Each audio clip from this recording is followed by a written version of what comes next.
മൂല്യങ്ങൾ നഷ്ടപ്പെടുത്തിയ ആം ആദ്മി പാർട്ടിയെ കൈവിട്ടുകൊണ്ട് ഞങ്ങൾ ഇതാ BJP-യിലേക്ക് പോകുന്നു എന്നുള്ളതാണ്.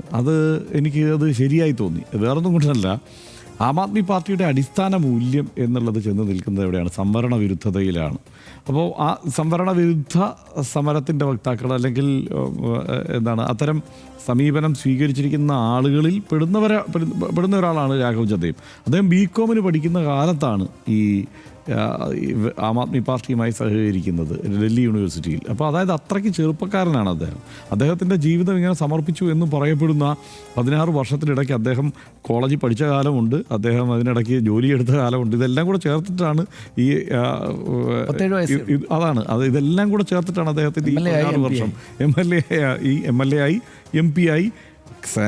അദ്ദേഹം ആദ്യഘട്ടത്തിൽ ആം ആദ്മി പാർട്ടിയുടെ വക്താവായിരിക്കുമ്പോൾ ഈ രാജ്യത്ത് ഏതെങ്കിലും ഒരു രാഷ്ട്രീയ പാർട്ടിയുടെ ഏറ്റവും പ്രായം കുറഞ്ഞ ദേശീയ വക്താവ് അദ്ദേഹമായിരുന്നു എന്നുള്ളത്. അപ്പോൾ ആ നിലയ്ക്കുള്ള പരിഗണന അവിടെ കിട്ടിയതാണ്. അതിനുശേഷമാണ് അദ്ദേഹത്തിന് ഇപ്പോൾ മൂല്യങ്ങളെക്കുറിച്ചുള്ള ചില ചിന്തയൊക്കെ വല്ലാതെ കഴിഞ്ഞ 7 മാസം കൊണ്ടെന്ന് അദ്ദേഹം തന്നെ പറയുന്നു വന്നു തുടങ്ങിയത്.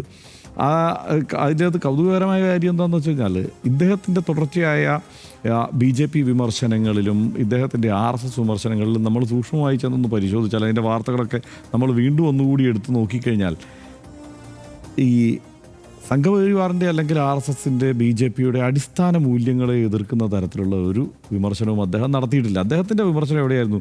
ഈ സർക്കാരിൻ്റെ നടത്തിപ്പിനെക്കുറിച്ച്, BJP-യുടെ പ്രവർത്തനങ്ങളെക്കുറിച്ച്. ഇതൊക്കെയാണ് അദ്ദേഹത്തിൻ്റെ പ്രധാനപ്പെട്ട വിമർശനങ്ങളായി ഉണ്ടായിരുന്ന സംഗതികൾ. പിന്നെ അപൂർവം ചില ഘട്ടങ്ങളിൽ ഈ പറയുന്ന പോലെ മണിപ്പൂരിലെ സംഘർഷം ഉണ്ടാകുന്ന ഘട്ടത്തിലോ ഒക്കെ ഈ പഞ്ച് ഡയലോഗുകൾ അങ്ങനെ അല്ലെങ്കിൽ വളരെ ഉപരിപ്ലവമായി ആളുകൾക്ക് വളരെ പെട്ടെന്ന് കുളിര് കിട്ടുന്ന തരത്തിലുള്ള ചില പോയിന്റുകളൊക്കെ അവതരിപ്പിക്കുന്നതിൽ അദ്ദേഹം വിദഗ്ധനായിരുന്നു. ആ നിലയ്ക്ക് പിന്നെ എല്ലാ കാലത്തും അദ്ദേഹത്തിൻ്റെ വാദങ്ങൾ മധ്യവർഗത്തിന് വേണ്ടിയുള്ള വാദങ്ങളായിരുന്നു. അദ്ദേഹം പ്രധാനമായും അദ്ദേഹത്തിൻ്റെ ഈ പറയുന്ന ഞാൻ പറഞ്ഞില്ലേ ഈ കോർപ്പറേറ്റ് ഒരു സ്വഭാവം അദ്ദേഹത്തിൻ്റെ അദ്ദേഹത്തിൻ്റെ പ്രവർത്തനത്തിലുണ്ടായിരുന്നെങ്കിലും അദ്ദേഹത്തിൻ്റെ വാദങ്ങൾ മധ്യവർഗത്തിലായിരുന്നു. പക്ഷേ അദ്ദേഹം അതിന് താഴേക്ക് നോക്കിയിട്ടുള്ള ഒരു സാഹചര്യം ഉണ്ടായിട്ടുമില്ല. അപ്പോൾ അതിൻ്റെ ആളാണ് അദ്ദേഹം.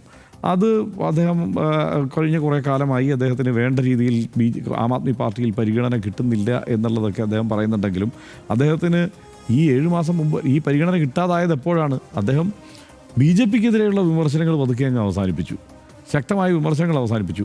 അദ്ദേഹത്തെ തന്നെ ഈ രാജ്യസഭ പാർട്ടി നേതാവായി വയ്ക്കണം എന്നൊക്കെ പറഞ്ഞു കഴിഞ്ഞാൽ എങ്ങനെയാണ് ശരിയാവും? പക്ഷേ പകരം തീരുമാനിച്ച ആൾ വരെ നാളെ വരെ പറിച്ചുകൊണ്ട് പോകുന്ന സാഹചര്യം ഉണ്ടായി എന്നുള്ളതാണ്